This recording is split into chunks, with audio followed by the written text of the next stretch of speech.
नमस्कार दोस्तों, मैं Vijay Tiwari the book society में आपका स्वागत है। जहां हम आज की इस वीडियो के माध्यम से सब्जेक्ट कोड BHIC 105 की श्रृंखला को आगे बढ़ाते हुए आज इसके क्वेश्चन नंबर 4 को आपके साथ डिस्कस करेंगे। जैसा कि महत्वपूर्ण प्रश्नों की जो श्रृंखला चल रही है, इस श्रृंखला के भाग 1 में हमने 3 क्वेश्चनों को आपके साथ डिस्कस किया था। यदि आपने ये वाली वीडियो अभी नहीं देखी है तो सबसे पहले वीडियो जरूर देख लो ताकि चीज़ें आपको बिल्कुल अच्छे से क्लियर हो सकें। अब हम बात कर रहे हैं चौथे क्वेश्चन की। पेपर में जो आपका चौथा क्वेश्चन आता है ना भाई, वो टिप्पणी करने के लिए आता है, जिसमें आपको 4 ऑप्शन दिए जाते हैं और ये कहा जाता है किसी भी 2 पर टिप्पणी करो 10-10 नंबर में। तो 10 नंबर के हिसाब से इस आंसर को लिखना है, तो 10 नंबर के हिसाब से यहाँ पर ये आंसर दिए गए हैं। पहला टॉपिक है उर और नायडू, दूसरा है मंदिर स्थापत्य कला, तीसरा है तराइन के युद्ध का महत्व और चौथा है पाल राज व्यवस्था। तो इन चारों टॉपिक पे अलग अलग टिप्पणी यहाँ पर करके आपको बताई गई है और चारों को अच्छे से यहाँ पर डिस्कस हम करेंगे भी। तो देखो, उर और नायडू की अगर आप बात करोगे ना, तो जो उर है ये ग्रामीण क्षेत्रों के लिए यूज़ किया गया है वर्ड, और जो नायडू है ये शहरी क्षेत्रों के लिए शब्द यूज़ किया गया है, और दोनों का ही संबंध दक्षिण भारत से है। तो जब आप उर और नायडू को पढ़ोगे तो आप एक तरीके से ग्रामीण और क्षेत्रीय प्रशासनिक व्यवस्था और सामाजिक संगठन के बारे में पढ़ रहे हो, जहां उर का संबंध किससे होगा, ग्रामीण व्यवस्था से, और नायडू का संबंध किससे होगा, शहरी व्यवस्था से। तो देखो, भारत में 9 से लेकर 13 सेंचुरी के आसपास चोल राजाओं ने शासन किया था दक्षिण भारत में, और उस दौरान जो उर और नायडू थे ये बहुत ज़्यादा महत्वपूर्ण हो चुके थे, जहां ये ग्रामीण और क्षेत्रीय स्तर पर शासन और सामाजिक व्यवस्था का प्रबंधन करते थे। अब हम उर के बारे में स्पेशल पढ़ेंगे। तो उर का मतलब ग्राम यानी कि गांव वाले जो क्षेत्र थे। तो उर जो था वो गांवों का संगठन था जो मुख्यतः गैर ब्राह्मण भूमि स्वामियों और किसानों से संबंधित था, क्योंकि जो ब्राह्मणों वाली भूमि थी उसे तो ब्रह्मदेह कहा जाता था, जो कि हमने दूसरे क्वेश्चन में पढ़ा भी था। तो देखो, उर जो था ये गांव का एक संगठन था, लेकिन ये गैर ब्राह्मण भूमियों से संबंधित था, क्योंकि ब्राह्मण भूमियाँ जो संबंधित थी वो ब्रह्मदेह कहलाती थी, और जो गैर ब्राह्मण भूमियाँ थी उन्हें उर कहा जाता था। इसमें एक किसान भी रहते थे। ये इकाई स्वायत्त थी यानी कि स्वतंत्र थी, और गांव का जो अपना दैनिक प्रशासन है वो खुद चलाते थे, ये टैक्स खुद इकट्ठा करते थे, और जो वहाँ के विवाद होते थे उनका निपटारा भी ये खुद करते थे। तो सबसे पहली बात भाई, उर क्या है? उर एक ग्रामीण संगठन है जो गैर ब्राह्मणीय हैं और इसके अलावा किसानों से संबंधित हैं। ये अपने अपने क्षेत्र में स्वायत्त हैं, अपने खुद के जो लड़ाई झगड़े हैं, विवाद हैं, खुद ही निपटारा कर रहे हैं, और प्रशासन भी खुद ही चला रहे हैं, टैक्स भी इकट्ठा कर रहे हैं। उर की जो पंचायत होती थी इसमें गांव के बुजुर्ग लोग शामिल होते थे, प्रभावशाली लोग शामिल होते थे, ठीक है, और जो जितने भी स्थानीय निर्णय हैं ये खुद ही लेते थे। तो ज़्यादातर लोगों को उर के निर्णय मानने भी पड़ते थे। अब हम बात कर रहे हैं नायडू की। तो नायडू की अगर आप बात करोगे तो गाँव का एक बड़ा समूह होता था जिसे नाडू कहा जाता था। ये अपनी क्षेत्रीय इकाइयाँ थीं और ग्रामीण प्रशासन का उच्चतर व्यवस्था थी, यानी कि पूरे के पूरे ग्रामीण प्रशासन को ये जो है नायडू देखता था, क्योंकि कई सारे गाँवों का समूह था, एक तरीके से शहरी क्षेत्र था। नायडू का जो प्रमुख कार्य था वो कृषि और व्यापार का प्रबंधन करना था, राजस्व इकट्ठा यानी कि टैक्स इकट्ठा करना था, और राजाओं के लिए सैन्य की आपूर्ति भी करना था। नाडू में जो बड़े बड़े किसान वर्ग थे जो प्रभावशाली भूमिका निभाते थे उन्हें वेल्लालर कहा जाता था। तो वेल्लालर कौन थे? एक बड़ा किसान समूह था, ठीक है, समृद्ध किसान माने जाते थे जिनके पास हजारों हजार एकड़े जमीन होती थी। तो अगर उर और नायडू पर टिप्पणी करने के लिए आएगा तो आप कर देना, 10 नंबर का ही टॉपिक होता है, तो 10 नंबर में आप 200 शब्दों से ज़्यादा नहीं लिखोगे, ध्यान रखना। तो उर और नायडू ने चोल प्रशासन में जो है जो स्थानीय स्वायत्ता होती है, जो लोकल गवर्नमेंट होती है, उसे मजबूत किया था और समाज की आर्थिक प्रगति में योगदान दिया था। अब हम बात कर रहे हैं मंदिर स्थापत्य कला की। ये क्वेश्चन बहुत बहुत बहुत इंपॉर्टेंट है भाई, कई बार पेपर में आता है कि प्राचीन भारत में मंदिर स्थापत्य कला पर नोट लिखिए। तो देखो, मंदिर स्थापत्य कला की जब आप बात करते हो तो इसमें देखते हो कि मंदिर निर्माण किस शैली में हुआ है। तो अगर आप भारत की बात करोगे तो भारत में अलग अलग क्षेत्रों पे अलग अलग प्रकार से प्रशासन चलाया गया है, इसलिए मंदिर की जो स्थापत्य कला है वो भी अलग अलग क्षेत्रों में अलग अलग है। और 3 शैलियाँ ये जो सबसे ज़्यादा फेमस है, एक है द्रविड़ शैली, एक है नागर शैली और एक है बेसर शैली। सबसे पहले हम यहाँ नागर शैली की चर्चा करेंगे। जब आप नागर शैली के मंदिर देखोगे ना तो ये उत्तर भारत में दिखाई देंगे, ध्यान रखना, नागर शैली का संबंध उत्तर भारत में है। तो नागर शैली की बात करोगे तो उत्तर भारत में विकसित है। इनकी विशेषता ये है कि इनके ऊंचे ऊंचे शिखर होंगे, गर्भगृह के ऊपर एक बड़ा सा टावर बना होगा, आपने देखा होगा कि ज़्यादातर मंदिर में ऊपर इस तरीके से होता है कुछ, ठीक है। तो जो ये है इसे बोलते हैं शिखर मंदिर का। तो उत्तर भारत के ज़्यादातर मंदिर आपको जो है नागर शैली में मिलेंगे, इसमें ऊंचाई पर एक शिखर होगा, बहुत ही अच्छी इनमें सजावट होगी। अगर आपको इसका उदाहरण देख रहे हैं तो आप खजुराहो का मंदिर, काशी विश्वनाथ मंदिर देख सकते हो, ये नागर शैली के उत्कृष्ट उदाहरण हैं। इसी प्रकार से अगर आप द्रविड़ शैली की बात करोगे तो दक्षिण भारत में सबसे ज़्यादा प्रचलित शैली है, यानी कि नागर शैली का संबंध उत्तर भारत से, ध्यान रखना, और द्रविड़ शैली का संबंध जो है वो दक्षिण भारत से है।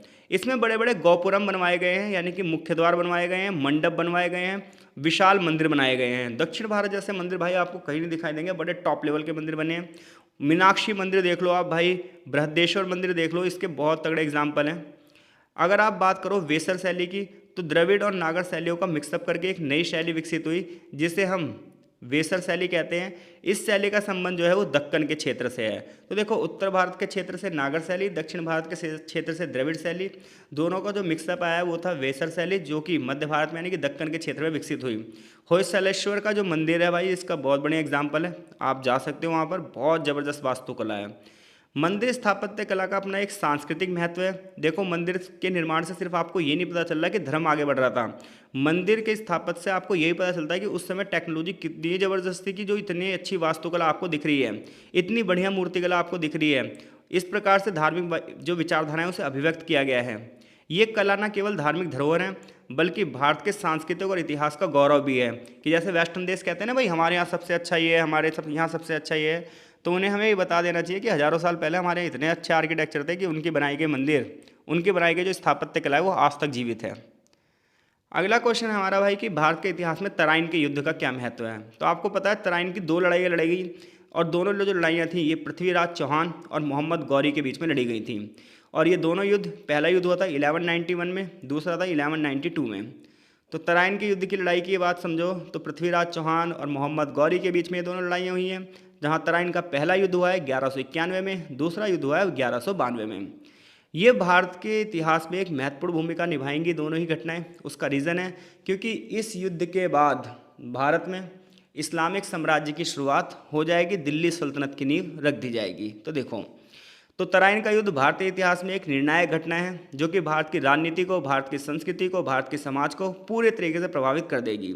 ये युद्ध पृथ्वीराज चौहान और मोहम्मद गौरी के बीच में हरियाणा स्थित तराइन के मैदान में लड़े गए थे, जिसे आज में तारौरी के नाम से जाना जाता है।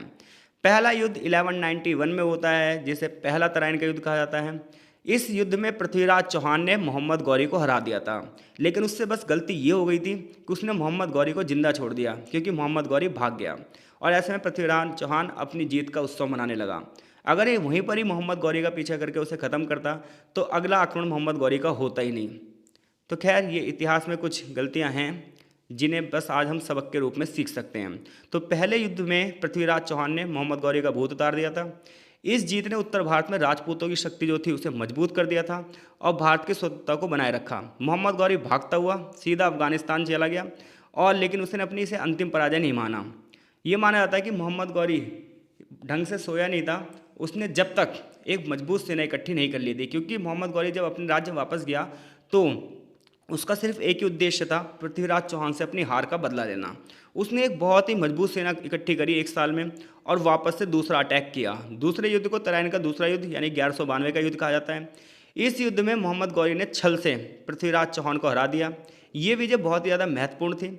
इसके बाद दिल्ली और उत्तर भारत के बहुत बड़े हिस्से पर इस्लामी शासन स्थापित होने का मार्ग स्थापित हो गया। तराइन के युद्ध की अगर महत्व की बात करोगे तो दिल्ली सल्तनत की स्थापना हो जाती है, क्योंकि राजपूतों का जो साम्राज्य है वो यहाँ से कमज़ोर हो जाता है और बाहरी जो सल्तनत है वो आकर यहाँ पर अपना शासन स्थापित करती है। और इस प्रकार से उत्तर भारत में तुर्की शासन की नींव शुरू हो जाती है और तुर्क जो है वो भारत पर बहुत लंबे समय तक शासन करेंगे। तो तराइन के युद्ध का पहला महत्व है कि दिल्ली सल्तनत और तुर्क शासन की स्थापना होती है, राजपूत शक्ति का पतन होता है, सांस्कृतिक प्रभाव दिखता है, क्योंकि इस युद्ध के बाद भारत के मिडिल ईस्ट से जो सांस्कृतिक संबंध हैं, वास्तुकला हैं, ये बढ़ जाएंगी।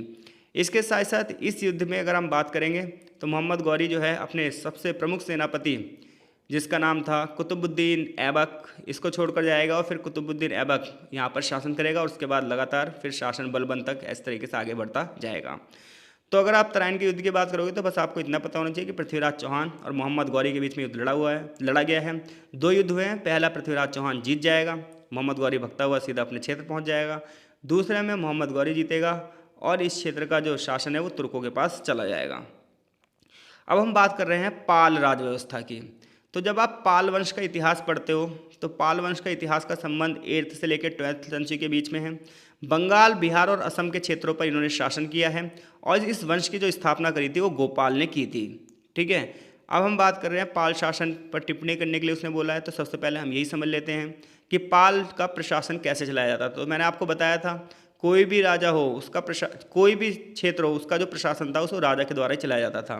तो पाल शासक पूर्ण सत्तावादी थे, पूरे के पूरे अथॉरिटी का यूज़ करते थे, राजनीतिक शक्ति का केंद्र थे। इसके अलावा पाल राजाओं की बात करें तो धर्म का रक्षक माना गया है, धर्म और न्याय के हिसाब से चीज़ों को चलाते थे। राज्य की सहायता के लिए मंत्रियों की एक पूरी सभा थी जिन्हें मंत्री परिषद कहा जाता था।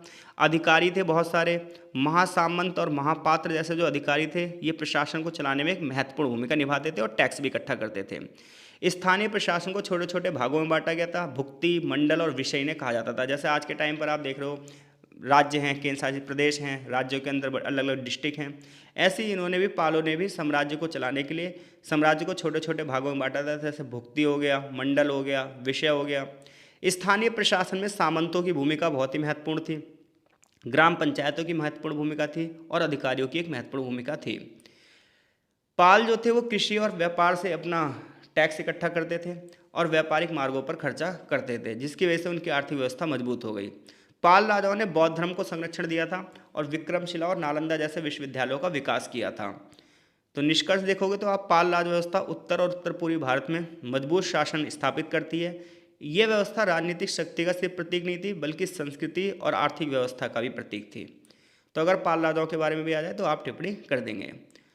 अब हम फिर से मेन क्वेश्चनों की ओर जा रहे हैं। क्वेश्चन नंबर 5 है हमारा 20 नंबर का कि शक्ति पंथ के महत्व की चर्चा कीजिए। तो अगर आप शक्ति पंथ की बात करोगे तो ये जो आपका क्वेश्चन बना है ये चैप्टर नंबर 14 से बना है, ठीक है। तो वहाँ पर बहुत सारे अलग अलग पंथों का उदय हो रहा था भारत में। तो चैप्टर नंबर 14 पढ़ोगे तो आपको वहाँ पर बहुत सारे धार्मिक पंथ दिखाई देंगे। उनमें से क्वेश्चन हम ये बना रहे हैं कि शक्ति पंथ का क्या महत्व था। बहुत ही इंपॉर्टेंट क्वेश्चन है भाई। तो जब भी आप देखो शक्ति पंथ वर्ड सुनोगे तो ये ध्यान रखना, शक्ति पंथ में क्या होगा, देवी की आराधना होगी। होता क्या था, पहले ना देवताओं की ही पूजा होती थी और देवियों की पूजा नहीं होती थी। देवियों का जो स्थान था वो पुरुषों के अधीन ही माना गया था, देवताओं के अधीन माना गया था। तो ये माना जाता था कि देवताओं की पूजा करने के बाद देवियों की पूजा अपने आप हो जाती है। लेकिन फिर आगे चलकर शक्ति पंथ का उदय हुआ जिसमें देवी संप्रदाय का उदय हुआ और इसने पूरे के पूरी सामाजिक व्यवस्था और धार्मिक व्यवस्था को पलट कर रख दिया। तो जब भी आप शक्ति पंथ या शाक्त पंथ की बात करते हो तो ये भारतीय धर्म, भारतीय परंपरा, भारतीय साधना का एक विशेष अंग है। ये शक्ति उपासना पर आधारित है जिसमें आदि शक्ति महाजगदम्बा दुर्गा माँ की पूजा की जाती है। ये पंथ वेदों, उपनिषदों, तंत्र ग्रंथों और पुराणों में वर्णित हैं। यानी कि शक्ति पंथ के जो स्रोत हैं वो वेदों में मिल जाएंगे, आपको उपनिषदों में मिल जाएंगे, तंत्र ग्रंथों में मिल जाएंगे और पुराणों में मिल जाएंगे। भारतीय धार्मिक परंपराओं में इनका विशेष स्थान है। शक्ति पंथ न केवल धार्मिक साधना पर है बल्कि ये आध्यात्मिक, स्पिरिचुअल और कल्चरल दृष्टि से भी महत्वपूर्ण है। शक्तिवाद पर देवी महात्म्य, देवी भागवत पुराण, कलिका पुराण, त्रिपुर उपनिषद और शक्ति उपनिषद कुछ महत्वपूर्ण स्रोत हैं। यानी कि शक्ति पंथ के बारे में आपको अच्छे से जानना है तो आप देवी भगवत पुराण पढ़ सकते हो, कलिका पुराण पढ़ सकते हो, त्रिपुर उपनिषद पढ़ सकते हो और शक्ति उपनिषद पढ़ सकते हो। अब हम बात कर रहे हैं इनका धार्मिक महत्व क्या है। तो शक्ति पंथ की आप बात करोगे तो ये माना जाता है कि ब्रह्मांड का जो सृजन हुआ है, ब्रह्मांड का जो पालन पोषण हो रहा है, ये सब देवी की मदद से हो रहा है। देवी को अलग अलग रूपों में पूजा जा रहा है, जैसे दुर्गा, काली, लक्ष्मी, सरस्वती, त्रिपुरी सुंदरी, अलग अलग रूपों में माना गया है। दूसरी बात यह है, ये पंथ ये मानता है शक्ति ही संपूर्ण सृष्टि की उत्पत्ति का कारण है। देखो ये ना हर एक व्यक्ति की ना जो जिसको मानता है वो उसी के आधार पर ये मान लेता है कि सृष्टि का विकास उसी ने किया है। जैसे मान लो कोई नारायण को मानता है तो वो ये मानेगा ये सृष्टि के पालनकर्ता नारायण है। जो शक्ति पंथ को मानेगा वो कहेंगे आदि शक्ति महाजगदम्बा माँ दुर्गा जो हैं यही इस सृष्टि की जो है वो उत्पत्ति का कारण है। तो अलग अलग तरीके से आपको बातें बतानी है। इसके अलावा शक्ति पंथ जो है वो तंत्र विद्या को ज़्यादा बढ़ावा देता है। शक्ति पंथ में तंत्र और मंत्र की साधना का विशेष महत्व है। तंत्र ग्रंथों में देवी की साधना की विधियां बताई गई हैं, यंत्र बताया गया है, चमत्कारिक विधियां बताई गई हैं, आत्मा और परमात्मा का मिलन, मोक्ष की बातें की गई हैं। दुर्गा और काली की पूजा और जहाँ पर बलि प्रथा जो है आज भी आप देख लो पश्चिम बंगाल में और दक्षिण भारत में जो है काली पूजा बहुत ज़्यादा फेमस है, ठीक है। जो ये शक्ति पंथ के अनुयायी ही हैं जो काली पूजा और दुर्गा पूजा करते हैं, जो नवरात्रि में बड़े पैमाने पर आप पूरे भारत में इसकी धूम देख सकते हो। ये पर्व शक्ति की उपासना उसके विभिन्न रूपों का प्रतीक है। अब हम बात कर रहे हैं इनका सामाजिक महत्व क्या है शक्ति पंथ का। तो सबसे पहली बात यह है कि महिलाओं को महिमा को आगे बढ़ाता है, महिलाओं के सम्मान की बात करता है ये। तो शक्ति पंथ नारी के महिमा मंडन की बात करता है और ये कहता है कि इस पूरी की पूरी सृष्टि की जो निर्माण करता है वो महिलाएं ही हैं। इससे समाज में महिलाओं के प्रति सम्मान और आदर की भावना की प्रेरणा मिलती है। भारत की सांस्कृतिक धरोहर है। शक्ति पंथ ने कला को बढ़ावा दिया, संगीत को बढ़ावा दिया, नृत्य को बढ़ावा दिया और देवी के विभिन्न रूपों को प्रेरित किया। काली घाट की आप पेंटिंग देख लो जाके, दुर्गा घाट की मूर्तिकला देख लो, भजन कीर्तन देख लो, इन सब के उदाहरण हैं। क्योंकि देखो, जब भी कोई पंथ बढ़ता है तो उसका साहित्य बढ़ता है, उसकी संस्कृति भी बढ़ती है, उसके तीर्थ स्थल भी बढ़ते हैं। तो शक्ति पंथ से जो जुड़े हैं वो प्रमुख तीर्थ स्थल है काली घाट पश्चिम बंगाल में, कामाख्या असम में, वैष्णो देवी जम्मू में, ज्वाला देवी हिमाचल प्रदेश में। ये सब भारत के सांस्कृतिक और धार्मिक केंद्र हैं। ये सब आप शक्ति पंथ में लिखोगे। आध्यात्मिक महत्व क्या है? तो शक्ति पंथ आत्मा और परम शक्ति के मिलन द्वारा मोक्ष प्राप्त करने की जोर देता है। ये साधना ये कहती है कि मनुष्य के भीतर एक आत्मिक बल होता है, दिव्यता होती है, उसे जगाने की जरूरत होती है बस। तो इस प्रकार से शक्ति पंथ भारतीय धर्म और संस्कृति में नारी शक्ति के सम्मान और समग्र जीवन दृष्टि को बढ़ावा देता है। ये सिर्फ धार्मिक साधना का मार्ग नहीं है, बल्कि समाज में शक्ति, साहस और नारी के महत्व की भावना को भी उजागर करता है। अपने तांत्रिक और वैदिक आधार पर शक्ति पंथ भारतीय अध्यात्म और साधना परंपरा का एक अटूट हिस्सा है और ये मानव जीवन में शक्ति, ऊर्जा और उन्नति का प्रतीक है। तो अगर शक्ति पंथ आया तो आप ध्यान रखिएगा, इसमें आदि शक्ति की उपासना की बात की गई है और आदि शक्ति का संबंध है जगदम्बा महादुर्गा जगतजननी से। अब हम अगले क्वेश्चन की ओर बढ़ रहे हैं, क्वेश्चन नंबर 6 कि श्री विजय राज्य पर चोलों के आक्रमण का महत्व की चर्चा कीजिए। यानी कि चोल राजाओं ने श्री विजय राज्य पर जो अटैक किया, इसका भारत के इतिहास में क्या महत्व है? तो देखिए, चोल राजा जो राजा राजेंद्र चोल थे, इन्होंने ये विजय अभियान चलाया था। और जब आप श्री विजय राज्य की बात करते हो तो ये दक्षिण पूर्व एशिया में मलय द्वीप के पास का क्षेत्र था। तो चोल राजा कौन? जिसका नाम था राजा राजेंद्र चोल। समय इनका था 1014 से 1044 ईस्वी के बीच में। साउथ ईस्ट एशिया में एक जगह थी जिसका नाम था श्री विजय। अब जो श्री विजय था, ये साउथ ईस्ट एशिया, मलय द्वीप, इंडोनेशिया के आसपास का एक एरिया था, ठीक है। अब दिक्कत ये थी कि इन पर जो ये आक्रमण हुआ वो इतिहास में इतना महत्वपूर्ण क्यों है? तो इतिहास में इतना महत्वपूर्ण इसलिए है क्योंकि ये समुद्री अभियान था। इस अभियान ने ये बात सिद्ध कर दी थी कि जो चोल राजा हैं, इनकी अपनी नौसेना बहुत मजबूत है। देखो, उस समय भारत की नौसेना मजबूत होने का एक बहुत ही बड़ा प्रमाण है कौन? चोल राजा। क्योंकि उस समय जो राजा थे वो आर्मी पर ध्यान देते थे, जहाँ पैदल सैनिक होते थे, घुड़सवार होते थे, रथ सवार होते थे। नौ संचालन पर किसी भी राजा ने ज़्यादा ध्यान नहीं दिया। लेकिन चोल राजा इसका एकमात्र अपवाद है जिन्होंने अपनी नौसैनिक शक्ति को भी बढ़ावा दिया। तो इसलिए यहाँ पर वो आपसे पूछ रहा है कि भाई चोल राजाओं ने जो श्री विजय पर अटैक किया, उसे जीता, इसका भारत के इतिहास में क्या महत्वपूर्ण योगदान है? तो आप बताओगे चोल राजा राजेंद्र चोल ने दक्षिण पूर्वी एशिया के श्री विजय साम्राज्य पर एक महत्वपूर्ण आक्रमण किया। इस आक्रमण की वजह से चोल साम्राज्य का जो विस्तार है वो हिंद महासागर के क्षेत्र तक फैल गया और इतिहास में इनकी अपनी एक अलग भूमिका हो गई। अब हम सबसे पहले क्यों आक्रमण हुआ, इस आक्रमण के क्या परिणाम थे, ये जानेंगे। तो श्री विजय साम्राज्य की अगर आप बात करोगे तो श्री विजय साम्राज्य दक्षिण पूर्वी एशिया का एक शक्तिशाली राज्य था, हल्के में मत लेना इसे। इसका केंद्र वर्तमान में सुमात्रा, इंडोनेशिया के आसपास था। यह साम्राज्य व्यापार की दृष्टि से एक प्रमुख केंद्र था और बौद्ध धर्म का एक बहुत बड़ा केंद्र था। यानी कि अगर आप श्री विजय क्षेत्र की बात करोगे तो इसकी लोकेशन कहाँ है? दक्षिण पूर्वी एशिया में। कहाँ पर? इंडोनेशिया के पास। व्यापार के लिए बहुत ही फेमस था, बौद्ध धर्म का प्रमुख केंद्र था। इसके साथ साथ बड़े बड़े जो व्यापारिक मार्ग थे उस पर इसका कंट्रोल था। अब हुआ क्या कि जो श्री विजय के राजा थे ना, इन्होंने चोल राजाओं के व्यापार में डंगे डालने शुरू कर दिए। चोल राजाओं के जो व्यापारिक जहाज यहाँ से जाते थे, व्यापारिक नाव जाती थी, उन्हें इनके जो डाकू थे वो लूट लेते थे और ये जो राजा थे उन डाकुओं को रोकने के लिए कुछ करते भी नहीं थे। तो ऐसे में राजेंद्र चोल प्रथम ने ये कहा कि मैं श्री विजय राज्य को ही जीत लूँगा ताकि सारी की सारी समस्याएं खत्म हो जाएं, और उसने 1025 ईस्वी में यहाँ पर अटैक कर दिया। तो चोल साम्राज्य आखिर क्यों रहा ये इस युद्ध का कारण? तो सुनो, क्या रहा इस युद्ध का कारण? तो वो सुनो। पहला, व्यापारिक कारण। तो चोल साम्राज्य दक्षिण भारत में व्यापार का केंद्र था और उसकी आर्थिक व्यवस्था समुद्री व्यापार पर निर्भर थी। अब ऐसे में जो श्री विजय था, ये जो इनके समुद्री जहाज थे उनको वहाँ पर जाने से रोक देता था। इस पूरे मार्ग पर जो है श्री विजय साम्राज्य ने कंट्रोल कर रखा था। तो ऐसे में इस मार्ग पर नियंत्रण प्राप्त करने के लिए क्या हुआ? चोल राजा राजेंद्र चोल ने श्री विजय राज्य पर आक्रमण कर दिया और न सिर्फ आक्रमण किया बल्कि इस क्षेत्र को जीत भी लिया और इस प्रकार से उन्होंने अपने व्यापारिक जो उद्देश्य थे उसे मजबूत किया। तो यानी कि इस युद्ध का पहला कारण था व्यापारिक कारण, जहां बड़े पैमाने पर जो श्री विजय राज्य था ये चोलों के वाणिज्य हितों को चोट पहुंचा रहा था। चोलों को जो कमर्शियल प्रॉफिट होना चाहिए था वो नहीं हो पा रहा था, इनके जहाज़ों को लूट लिया जाता था। तो उन सब चीज़ों से बचने के लिए इन्होंने युद्ध किया। राजनीतिक कारण ये था कि चोल राजा अपने क्षेत्र को जीत चुके थे और अब अपने साम्राज्य का विस्तार बाहर भी करना चाहते थे।